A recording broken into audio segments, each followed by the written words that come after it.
السلام علیکم ورحمۃ اللہ. السلام علیکم ورحمۃ اللہ. وعلیکم السلام. شکریہ. بسم اللہ الرحمن الرحیم. الحمد للہ رب العالمین والعاقبۃ للمتقین والصلاة والسلام علی رسولہ الامین واشهد ان لا الہ الا اللہ وحدہ لا شریک لہ واشهد ان محمدا عبدہ ورسولہ.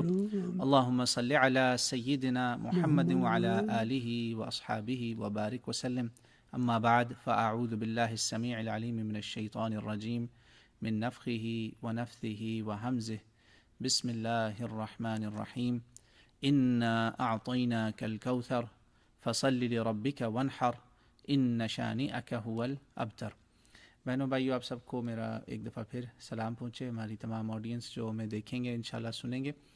میں نے آپ کے سامنے سورہ کوثر کی تلاوت کی، آپ نے اس کی سماعت فرمائی. سورہ کوثر میں اللہ تعالیٰ نے ایک بہت بڑی خیر کثیر کا اعلان کیا رسول پاک صلی اللہ علیہ وسلم کے لیے، اور اس خیر کثیر کے کئی معنی ہیں کہ رسول اللہ صلی اللہ علیہ وسلم کی امت، آپ صلی اللہ علیہ وسلم کی سب سے پہلے تو آپ کی ذات، انا اعطیناک الکوثر، سب سے پہلے اللہ تعالیٰ نے آپ کی ذات کے اندر تمام انسانی کمالات، ہر وہ نعمت جس کا کوئی انسان تصور کر سکتا ہے نا، اللہ تعالیٰ نے اس کا احسن پرفیکٹ ایگزامپل نبی پاک صلی اللہ علیہ وسلم میں ہمیں دکھا دی.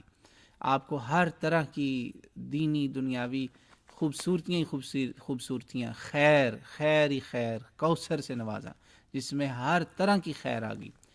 اس خیر کا ایک بہت بڑا حصہ ہے کہ اللہ تعالیٰ نے نبی پاک محمد رسول اللہ صلی اللہ علیہ وسلم، نبی امی کی جو امت ہے نا، اس کو بھی بہت بڑا کیا. یعنی اس وقت اس زمین کے چاروں کونوں میں ہر طرف، ہر ڈائریکشن میں امت محمدیہ پھیلی.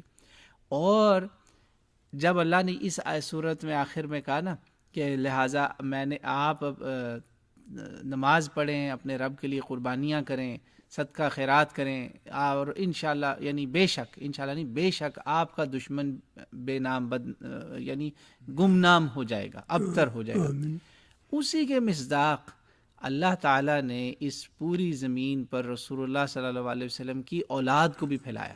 نہ صرف امت کو پھیلایا بلکہ رسول اللہ صلی اللہ علیہ وسلم کا جو جین ہے نا، پروفیٹک جین، وہ اس دنیا سے ختم نہیں ہوا. الحمدللہ رب العالمین. یہ بہت بڑا اللہ کا انعام ہے.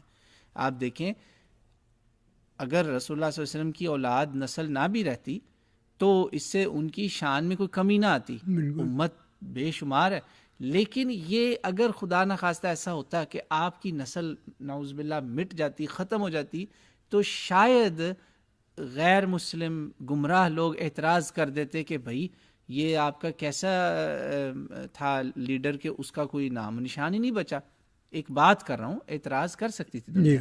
مگر اللہ تعالیٰ نے ایسا کمال کیا کہ آپ کی اولاد، وہ امام علامہ راضی جو ہے نا، امام راضی بھی کہتے ہیں اور ابن کثیر بھی کہتے ہیں اپنی اپنی تفسیروں میں بھی اور تاریخوں میں بھی. علامہ راضی کی تفسیر میں وہ کہتے ہیں کم قتل من اہل البیت. ابن کثیر کا بھی میں نے یہ آئی تھنک البدایہ والنہایہ میں یا تفسیر میں پڑھ رکھا ہے، تفسیروں میں یہ لکھا ہوا ہے بہرحال کہ کم قتل من اہل البیت، رسول اللہ کی اولاد کے کتنے لوگوں کو مارا گیا.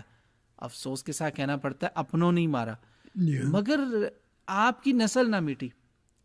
رسول اللہ کی نسل کو مٹانے والے ایک بہت بڑا کیریکٹر ہے یزید. اس کے 15 بیٹے تھے، 15 بچے، جس میں سے 3 بہت نیک بھی تھے. وہ جیسے میں نے بتایا، نیک آدمی آتا ہے، اس کا اولاد آگے نہیں ہوتی، وہ دنیا میں آتا ہے، ختم ہو جاتی اس کی نسل، کوئی بات نہیں. مگر اللہ نے وہ جو کہا نا تیرا دشمن ابتر ہوگا، 15 اولاد تھی. آج کسی ایک کا بھی نشان نہیں ہے. کوئی آدمی اپنا شجرہ نسب نہیں بتا سکتا کہ میں یزید کی نسل سے ہوں، کوئی نہیں ہے.